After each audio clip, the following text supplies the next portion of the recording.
Alright, welcome to the last video. We are going to be creating a pie chart with our data and inserting something called Sparklines with our information as well. So let's start by selecting the range A5 through A8. A5 through A8, hold the command key down and select E5 through E8. So we have each region and the total. Let's go to the Insert tab and we're going to click on the pie button and let's insert the 3D pie chart. Something we're going to do different here is actually move the chart to its own sheet. So right here is Move Chart. We will always click in New Sheet. So we are going to name this Q1 Canoe Kit Sales Percentage. Click OK. So now you can see here, here's sheet 1 that we were working on, and then this created its own new sheet and named it for us already. So by default, here's the chart layout. We're going to click the quick layout, and remember, as you hold your cursor, it will say layout 1 through layout 7 in this case, and we're going to choose layout 1. So very small, we have the data labels and the region name. So let's go ahead and click on one of the data labels, which selects all 4. Let's go back to the Home tab, and I want to change the size to 20. There we go, that's better.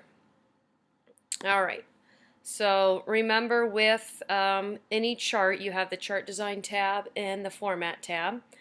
Let's go ahead and click the chart title placeholder, and let's title this as well Q1 Canoe Kit Sales by Region.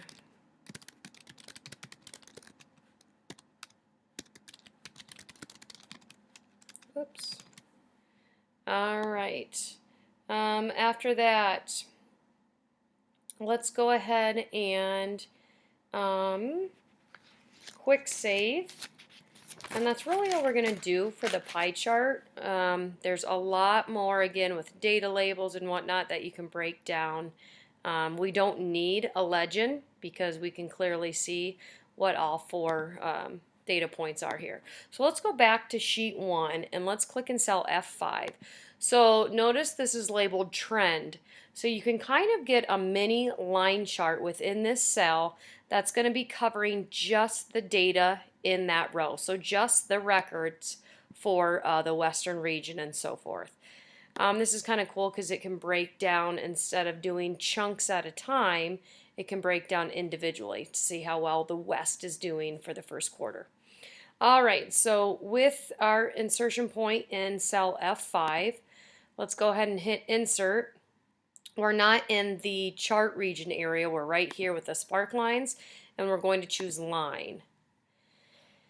What pops up is what data we want to select, and all we have to do is simply come over here and select it. So we're always going to stay within the row that we are using. So B5 through D5, and just over here make sure that's okay. Click OK.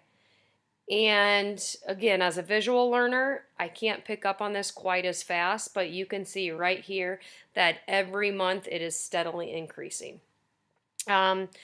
Something else we want to do is, you can't really tell with just a straight line where the breakpoints are, so I want to put a check mark in this markers point. So this is showing all markers, so now I know when it changes from January to February to March.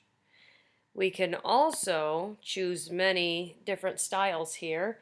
Let's just go with let's see, what do I want to go with? Let's go with an orange one with blue. Let's go with, if you hold your cursor right here, perfect. Orange Sparkline Style 6, darker 25%. Let's go with that one. So this is set, and I want to drag fill a copy of this formula all the way down so I can see each one. And there we go. All right, go ahead and save your information and save back to your folder, and you can begin on your skills review.